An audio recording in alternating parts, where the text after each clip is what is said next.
신앙 고백 우리 하겠습니다. 나는 전능하신 아버지 하나님 천지의 창조주를 믿습니다. 나는 그의 유일하신 아들 우리 주 예수 그리스도를 믿습니다. 그는 성령으로 잉태되어 동정녀 마리아에게서 나시고 본디오 빌라도에게 고난을 받아 십자가에 못 박혀 죽으시고 장사된 지 사흘 만에 죽은 자 가운데서 다시 살아나셨으며 하늘에 오르시어 전능하신 아버지 하나님 우편에 앉아 계시다가 거기로부터 살아있는 자와 죽은 자를 심판하러 오십니다. 나는 성령을 믿으며 거룩한 공교회와 성도의 교제와 죄를 용서받는 것과 몸의 부활과 영생을 믿습니다. 아멘. 찬송가 10장이에요.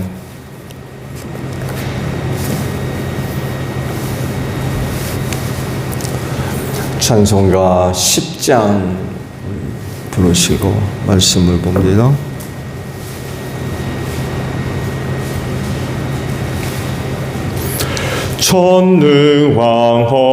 전능하셔서 주 이름 찬송케 하옵소서.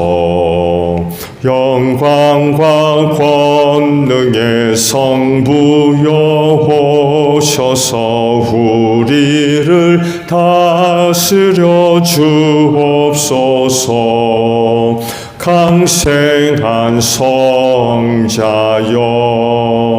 오셔서 기도를 들으소서.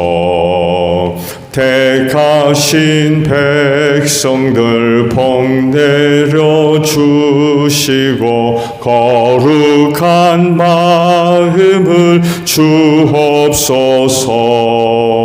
위로의 주 성령 오셔서 큰 증거 주옵소서. 전능한 주시여 각 사람 마음에서 떠나지 마시고 계십소서. 성삼위일체께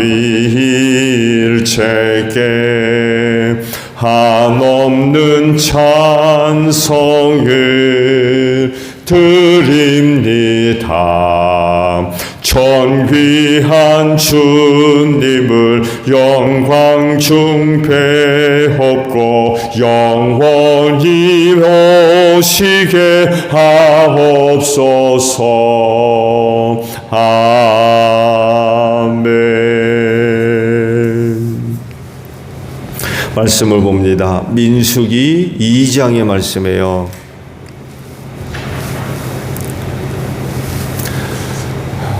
민수기 2장의 말씀을 저와 교독을 합니다. 주님께서 모세와 아론에게 말씀하셨다.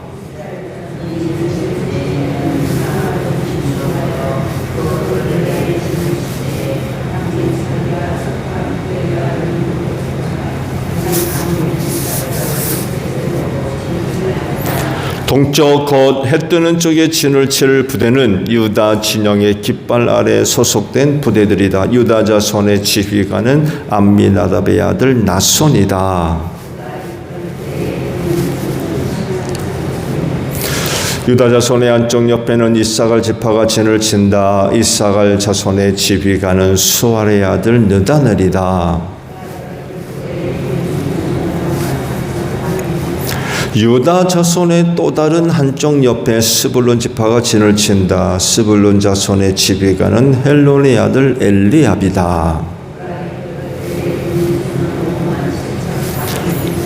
유다 진영에 소속된 각 부대의 군인 수는 모두 합하여 18만 6,400명이다. 행군할 때에는 유다 진영이 첫 번째로 출발한다.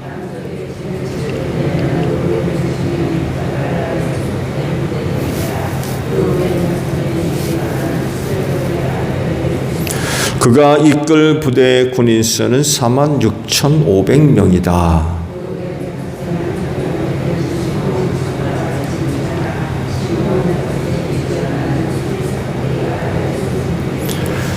그가 이끌 부대의 군인 수는 59,300명이다.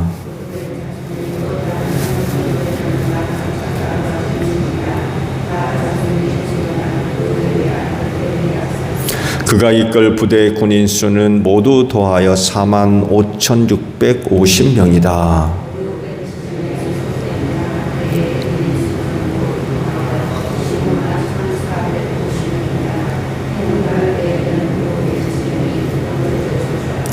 다음에는 회막 레위 사람의 진영과 함께 출발하여 모든 군대 가운데 서서 나아간다. 각 부대는 진을 칠 때와 같은 순서로 출발하되 각기 자기의 부대기를 앞세우고 제자리를 지켜야 한다.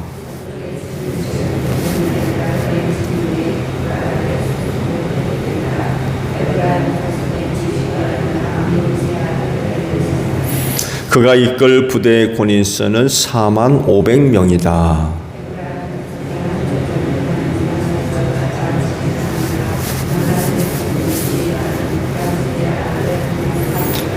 그가 이끌 부대의 군인 수는 32,200명이다.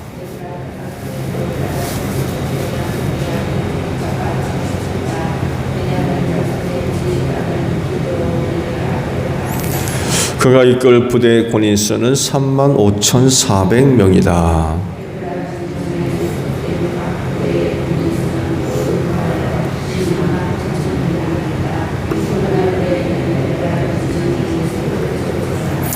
북쪽의 진을 칠 부대는 단 진영의 깃발 아래 소속된 부대들이다. 단 자손의 지휘관은 암미사대의 아들 아히에셀이다.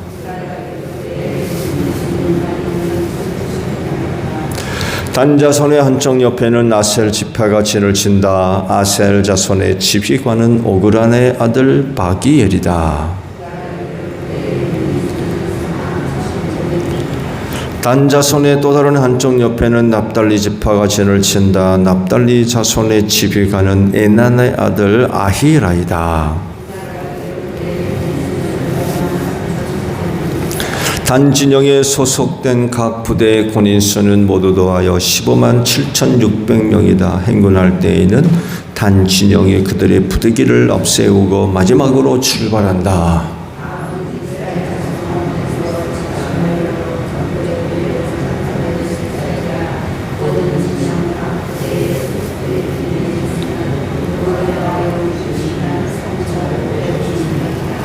그러나 이스라엘 자손 가운데에서 레위 사람들은 주님께서 모세에게 명하신 대로 병적부에 올리지 않았다.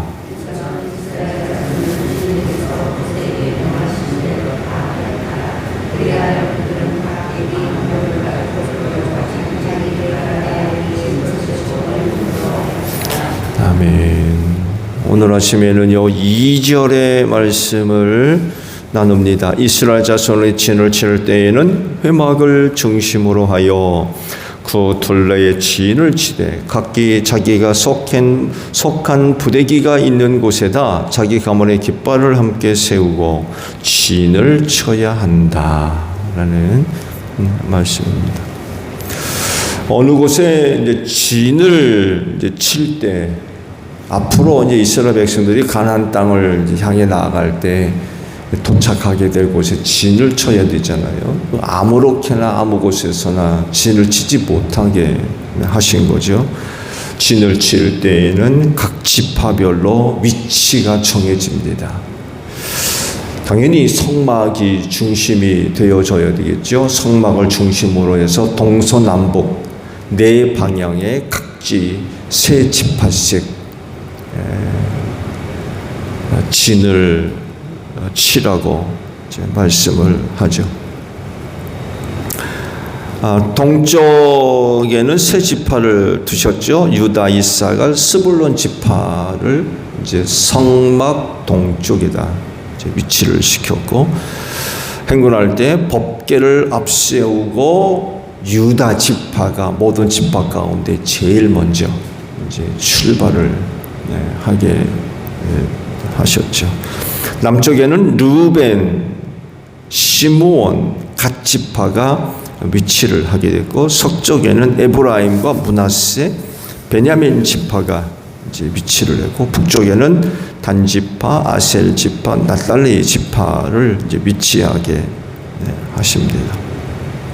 그리고 3장에 가서 보게 되면은 성막 주변에 아론과 레위 지파들의 위치가 가문별로 정해지게 됩니다. 그리고 진행할 때에는 하나님의 구름이 성막에서 떠오르게 되면 이스라엘 백성들이 다 짐을 싸가지고 출발을 하잖아요. 구름 기둥을 따라서. 그때에는 좀 더 위치가 또 달라져요. 진군할 때의 그런 그 위치들은 조금씩 또 달라지게 됩니다. 그것이 이제 10장에 가서 이제 또 상세하게 기록을 또 하십니다. 레위 지파에 관한 그런 그 말씀이 잠깐 언급이 되어져 있습니다만 해도 이 레위 지파에 대해서 이제 말씀을 드린다고 하면 시간이 이제 지나면서 저들에게 주어진 역할이 달라지게 되지요. 그러니까 광야 때와 가나안 정착 때에 각기 저들의 해야 할 역할들이 달라지게 됩니다. 광야 시절에는 당연히 이동을 했죠. 이동을 위해서 레위 지파에게 주어진 일들이 있었지만 정착 뒤에는 이동할 때 주어진 역할을 더 이상 하지 않게 되잖아요. 가나안에 정착했기 때문에. 그러니까 아무래도 역할이 이제 달라지게 됐죠.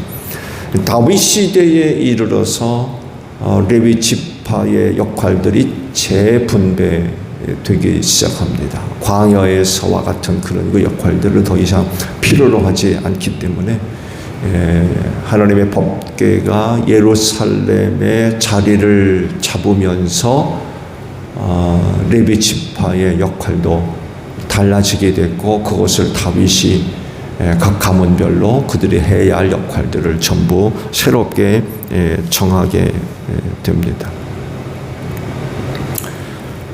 레위 지파는 아론 제사장이죠. 그 제사장의 역할을 돕는 그런 그 일들을 하게 됐죠. 보조 사역을 이제 하게 된 거죠. 제사장이 그 제사장으로서의 역할을 성막에서 잘 감당할 수 있도록 혹은 성전에서 잘 감당할 수 있도록 보조 역할을 하는 저들의 사역을 돕는 그런 거 보조 사역을 했습니다. 성막을 운반하고 그 성막과 관련된 성물들을 관리하는 그런 그 역할들을 그가 감당을 하게 됐죠. 다윗 시대에는요, 레위인들을 성전 업무를 그들에게 이제 맡기게 됩니다. 레위인들을 모두 24반차로 가문별로 전부 나누게 되고 돌아가면서 성전 일을 감당하게 됩니다. 레위 지파라고 해서 다 성전에 모여가지고 그 일을 한 것이 아니라 24반차로 나눠가지고 돌아가면서 성전 일을 돌보게 했던 거죠. 역시 성전 시대에도 제사장이 감당해야 할 그 역할을 보조하는 그런 그 역할들을 했고요. 성가대 레위 사람들이 맡았죠. 성가대를 맡았고 성전의 일반적인 관리들을 그들이 전부 또 맡았고 서기관과 또 문지기 역할들을 그들이 감당을 했습니다. 또 말씀의 이해를 조금 더 도와드리면 오늘 주신 말씀에 각 지파가 진을 칠 때에는 각 지파별로 부대기가 있는 곳을 중심으로 해서 진을 쳐라 라고 말씀을 하세요. 부대기가 뭘까요? 부대기. 오늘날에도 각 부대별로 부대기가 있죠. 군대에 가면. 우리 교회도 교회 이미지가 있죠. 운물 표시죠. 저게 운물 표시. 작은 운물 해서 저게 우리 교회 심볼입니다. 표시. 이와 같이 각 지파별로 저런 그 각 지파를 상징하는 그런 그 모양이 있었습니다. 이스라엘은요, 아시듯이 지파 공동체입니다. 지파 공동체. 야곱의 12아들을 중심으로 한 지파 공동체입니다. 왕정시대에 이르러서 하나의 통합된 국가처럼 보이지만 그렇지만 지파 공동체를 버리지 않습니다. 지파별로 모든 것을 다 해결했어요. 하나의 국가가 된 것처럼 보였지만 그렇지 않죠. 그래서 평상시 모든 것들을 지파 안에 스스로 다 해결했고요. 국가적인 어떤 큰 문제가 발생하게 되면, 혹시 전쟁 같은 것이 벌어지게 되면 각 지파에서 군인들을 파견을 했습니다. 그렇게 이제 나라가 구성이 됐죠. 이런 모습은 근동 지역의 전통적인 문화이기도 하고요. 철저하게 혈통 중심의 그런 생활들을 했죠. 그래서 한 개인의 정체는 하나의 국가라기보다는 지파와 가문의 뿌리를 내렸어요. 어느 나라가 아니라 어느 지파, 이렇게. 넌 누구냐라고 할 때 전 대한민국 사람인데요. 그것이 아니라 나는 베냐민 지파인데요. 유다 지파인데요. 이렇게 한 사람의 정체는 그렇게 가문별로 지파별로 뿌리를 두고 있었습니다. 이런 그 지파 공동체의 성격을 갖게 된 가장 큰 이유 중에 하나는 야곱의 부인이 몇 명이에요? 4명이죠. 2명의 본처와 2의 여종들. 그래서 야곱의 아들이 이 4명의 여인을 통해서 각기 자손들을 보게 되죠. 12아들이 거기서 나오게 되거든요. 그러다 보니까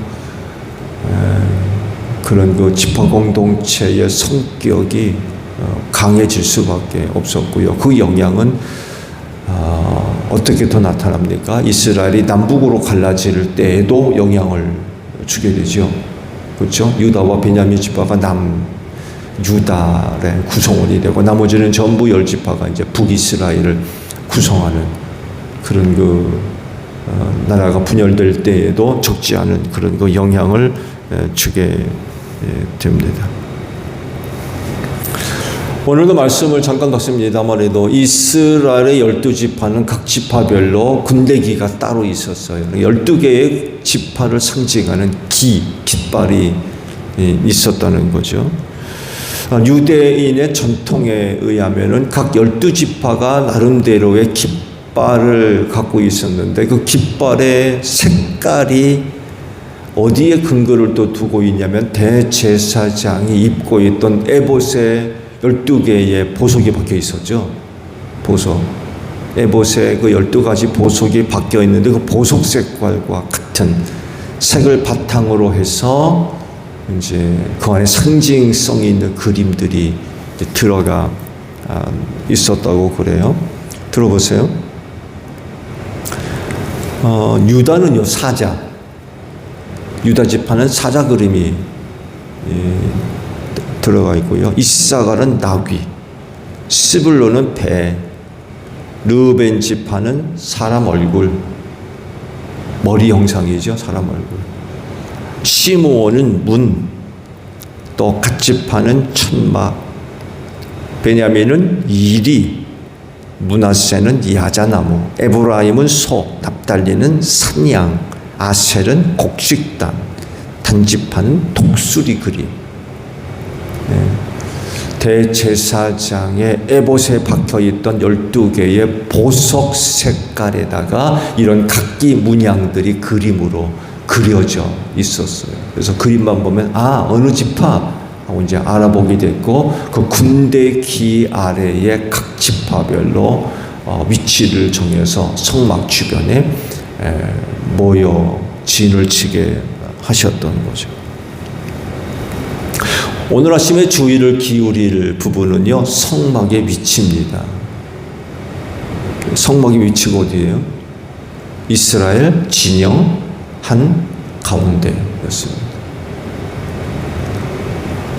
의미가 뭘까요? 하나님의 군대로 조직하기 이전까지 하나님은 거룩한 그런 그 영역에 계신 절대자이셨죠. 그래서 허락된 사람 이외에는 그 거룩한 영역으로 나아가지를 못했습니다.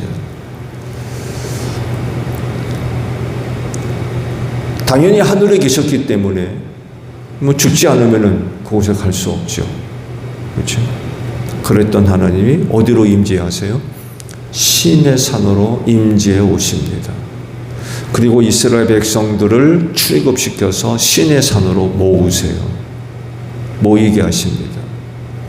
그래서 모세를 통하여서 바로에게도 전달된 메시지가 그거였죠. 우리로 하여금 광야 사흘길쯤 나가서 우리 하나님과 축제를 벌이고 제사를 드리겠다고, 그런 메시지가 전달됐죠. 광야에서 축제를 벌이고 제사해야 될 곳이 어디였던 것입니까? 시내산이었어요. 시내산. 하나님께서 시내산으로 하늘에 계신 하나님이 임재해 오셨고 그곳으로 이스라엘 백성들을 불러 모으셨던 거죠. 그러면서 이스라엘 백성들로 하여금 제사 예배하는 백성으로 거기서 삼으시죠.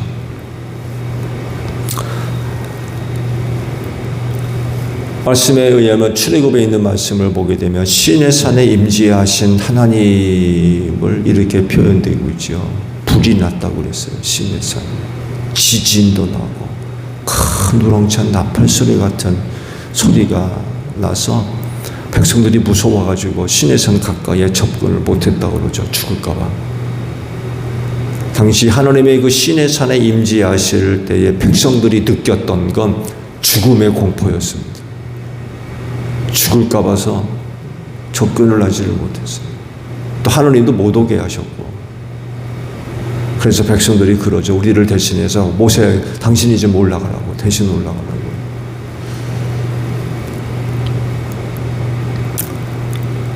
그런데요,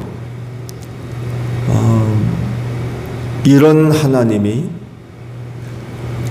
더 가까이 이스라엘 백성에게 다가오십니다. 그곳이 성막입니다. 즉 하늘에서 시내산으로 임재하셨고 시내산에서 이번엔 어디로 찾아오세요? 성막으로 찾아오십니다. 이스라엘 백성들을 대하시는 하나님의 그 모습이 달라져요.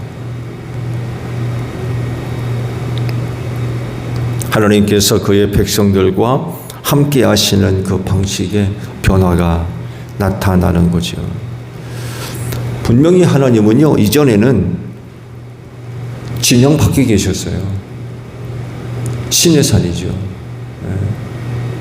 이스라엘이 머물러 있는 진 밖에 계셨어요. 그곳이 1차로 이제 시내산이었죠. 그렇게 계시다가 성막이 만들어지고 난 후 진영 한가운데로 찾아오십니다. 그러니까 이스라엘 백성들을 가까이로 하나님께서 찾아오신 거죠. 그리고 여기서 그치지 않죠. 정착 후에는 이제 성전이 만들어지게 되고 그 성전 가운데로 하나님께서 임재해 오셨다가 거기서 끝나지 않고 성육신 하셔서 우리 가운데로 오시죠. 즉 사람의 몸을 입으시고 독생하신 아들, 즉 예수 그리스도로 세상에 나타나십니다. 여기서 또 끝나지 않죠. 그랬던 하나님이 이제는 성령님으로 믿는 자와 한 몸을 이루는, 하나님이 사람들을 대하시는 방법의 발전이라고 그럴까요? 변화라고 그럴까요? 그런 내용과 그런 방법으로 함께 하시는 하나님. 점점점 인간들과 가까이 계시는, 나중에는 성령을 통해서 하나가 되는 이런 그 모습으로 우리에게 당신을 이제 계시해서 보이시죠. 성막이 지난 가운데 있다는 것은 이스라엘에게 중요한 한 가지 사실을 일러줍니다. 그것에 관해서 뭐 이래라 저래라 한 말씀도 하지 않습니다. 한 말씀도 하지 않지만 엄청난 그런 그 의미를 백성들에게 주고 있었던 거죠. 그건 다른 것이 아니라 그곳에 찾아오신 하나님을 바라보라는 거예요. 너희 가운데 찾아오신 하나님, 그 하나님을 바라봐라. 그 하나님을 찾으라는 거예요. 하나님은 멀리 계신 분이 아니라 이제는 그들 한가운데 함께 계시는 하나님. 그런 하나님이라는 거예요. 말씀을 드린 대로 하늘에 계신 하나님께서 지상에 지어진 성막으로 임재해 오신 거죠. 그렇기 때문에 하나님으로부터 선택받은 백성이라고 하면 당연히 그 가운데 계신 하나님을 중심으로 해서 생활해야 된다는 거예요. 그렇게까지 하나님께서 찾아오셨는데 저들의 생활이 하나님과 아무런 상관이 없어요. 그렇게 하면 안 되는 거죠. 그렇게까지 저들 진한 가운데로 찾아오셨다고 하면 그런 하나님과 더불어 생활하는 그런 모습들이 있어야 된다는 거죠. 하나님 중심의 백성, 그 하나님을 예배하고 섬기는 그런 그 백성으로 살아야 된다는 거죠. 그렇다고 하면 그리스도인은 그 어떤 사람보다도 하나님과 함께하는 사람이지요. 왜냐하면 성령 하나님이 성전 삼아 그 안에 내주해 계신다고 하셨기 때문에 그렇습니다. 그렇기 때문에 철저하게 성령님과 함께하는 그런 그 생활이 되어져야 되겠지요. 그렇게 하려면 영적 각성을 시작으로 해서 영적 민감함을 가지고 성령님의 그 감동하심에 철저하게 믿음으로 순종하며 따르는 그런 그 생활들이 돼야 되겠죠. 어느 시대보다도 이 시대의 그리스도인들은 정말 큰 은혜를 받은 사람들이라고 이야기할 수 있죠. 구약 시대에도 하나님의 놀라우신 그런 그 은혜와 능력들이 나타났지만 오늘 이 시대만큼 그 하나님과 가까이 지내는 이들이 없었어요. 지극히 하나님께서 선택하신 사람들 이외에는 하나님의 영이 거하지도 않았어요. 근데 오늘날 예수를 믿는 모든 자들에게 하나님의 영을 선물로 허락해 주셨고 그 영이 그 안에 성전 삼아 함께 하시는. 그래서 하나님의 역사 속에서 오늘날 이와 같은 은혜를 입고 사는 사람들이 없었어요. 그렇다고 하면 어느 누구보다도 하나님과 함께하는 그런 그 생활을 해야 되겠죠. 우리 안에 성전 삼아 내주하셔서 우리와 함께 계시기 때문에 오늘 하루도 성령과 함께 생활하는 여러분들이 되시기를 바랍니다. 주기도문 합니다. 하늘에 계신 우리 아버지, 아버지의 이름을 거룩하게 하시며 아버지의 나라가 오게 하시며 아버지의 뜻이 하늘에서와 같이 땅에서도 이루어지게 하소서. 오늘 우리에게 일용할 양식을 주시고 우리가 우리에게 잘못한 사람을 용서하여 준 것 같이 우리 죄를 용서하여 주시고 우리를 시험에 빠지지 않게 하시고 악에서 구하소서. 나라와 권능과 영광이 영원히 아버지의 것입니다. 아멘. 기도하겠습니다.